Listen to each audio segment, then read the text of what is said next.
Hello everyone. आज हम पंचायती राज व्यवस्था को समझेंगे, जो परीक्षा के हिसाब से बहुत ही इम्पोर्टेंट टॉपिक है, जिसमें से एक प्रश्न तो पक्का आता ही है हर साल। तो चलिए शुरू करते हैं।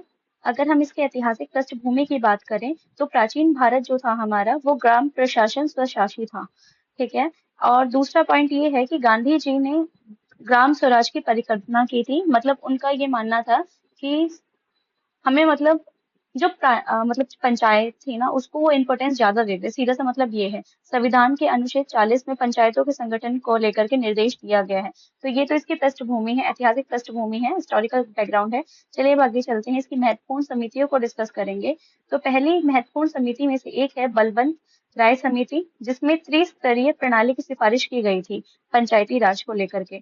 1977 में अशोक मेहता समिति आई थी, जिसने द्विस्तरीय प्रणाली और इसके अलावा राजनीतिक दलों की भागीदारी को लेकर के सिफारिश की थी। वहीं एल.एम. सिंघवी समिति ने पंचायतों को संवैधानिक दर्जा देने की सिफारिश की थी। 1985 में जी.वी. के राव समिति आई थी, जिसके अनुसार विकास योजना पंचायतों को सौंपने की सिफारिश की गई थी। तो ये तो कुछ इंपॉर्टेंट समितियां थी जिनको हमें जानना जरूरी था। तो चलिए आगे समझते हैं कि पंचायत के लिए ऐसा कौन सा अमेंडमेंट है जो कि बहुत ज्यादा जरूरी है, जो आगे तक भी मतलब हम जब कॉन्स्टिट्यूशन को रीड करते हैं, अमेंडमेंट्स को समझते हैं यूपीएससी के मोटो से या फिर एसएससी के किसी भी पॉलिटी से रिलेटेड टॉपिक आता है एग्जाम में, उसे समझते हैं तो हमें समझ आता है कि जो 73 अमेंडमेंट है, कॉन्स्टिट्यूशनल अमेंडमेंट है, वो बहुत ज्यादा इंपॉर्टेंट है पंचायती राज को लेकर के। तो देखिए इसको देखते हैं, पहले हम समझते हैं। इसको लागू किया गया था 24 अप्रैल 1993 में। और इसमें क्या ऐड किया गया था, भाग 9 के तहत इसमें आर्टिकल 43 से लेकर आर्टिकल 43 ओ तक इसके बारे में बताया गया है, इस मतलब जोड़ा गया है। 11 शेड्यूल है, जिसमें जिसमें क्या बताया गया है, जिसमें पंचायती राज को लेकर के बताया गया है। हमारे 12 शेड्यूल्स है, उसमें से 11 शेड्यूल पंचायती राज को लेकर के हैं, जिसमें 29 प्लस विषय दिए गए हैं पंचायतों को। ठीक है। पंचायतों को संवैधानिक दर्जा मिला है किसके द्वारा, 73 कॉन्स्टिट्यूशनल अमेंडमेंट के द्वारा। देखो 73 कॉन्स्टिट्यूशनल अमेंडमेंट क्या है, इसमें पहली बात इसे लागू किया गया था 1993 में। ठीक है। इसमें क्या जोड़ा गया, भाग 9 के अनुसार इसमें आर्टिकल 1943 ए से लेकर के ओ तक को जोड़ा गया। इसके अलावा 11 शेड्यूल में 29 प्लस विषय पंचायत को दिए गए। लास्ट है जो बहुत जरूरी है, पंचायतों को संवैधानिक दर्जा इसी संविधान संशोधन के द्वारा दिया गया था। इसके अलावा अगर हम पंचायतों की संरचना और त्रिस्तरीय प्रणाली की बात करें, तो पहला ग्राम, दूसरा पंचायत समिति और तीसरी है जिला परिषद। ठीक है। ग्राम सभा की अगर हम बात करते हैं, तो ग्राम पंचायत क्षेत्र के सभी मतदाता सदस्य होते हैं इसमें। इसके अलावा पंचायत को उत्तरदायी प्लस पारदर्शी बनाने वाली एक इकाई है, लोकतंत्र की नर्सरी से कहा जाता है, बेस बोल सकते हैं आप इसे।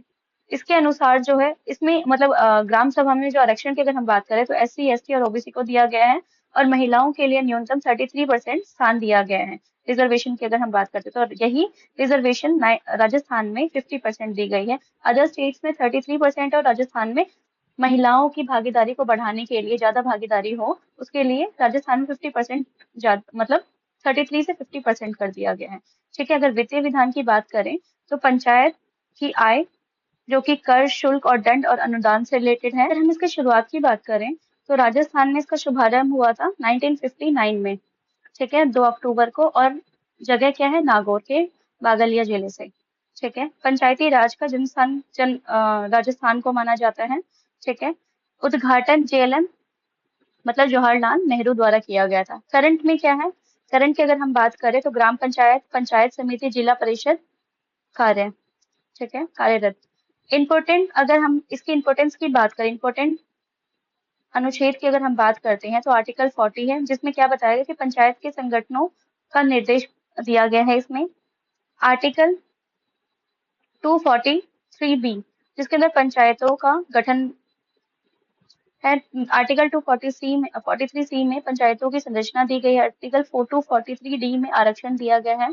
ई में कार्यकाल 5 ईयर्स और पंचायती चुनाव आगे ये दिया गया है। अगर हम क्वेश्चंस की बात करें, तो ये है कि मैंने जो भी टॉपिक छोटा सा समझाया है, उसके अकॉर्डिंग एक क्वेश्चन है, जिसका आंसर आप कमेंट में जरूर करना। जिला परिषद का प्रमुख कौन है, होता है, प्रधान, जिला प्रमुख, सरपंच या अध्यक्ष? इसका आंसर आप कमेंट में जरूर करें।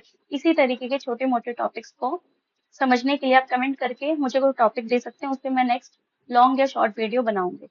Thank you so much.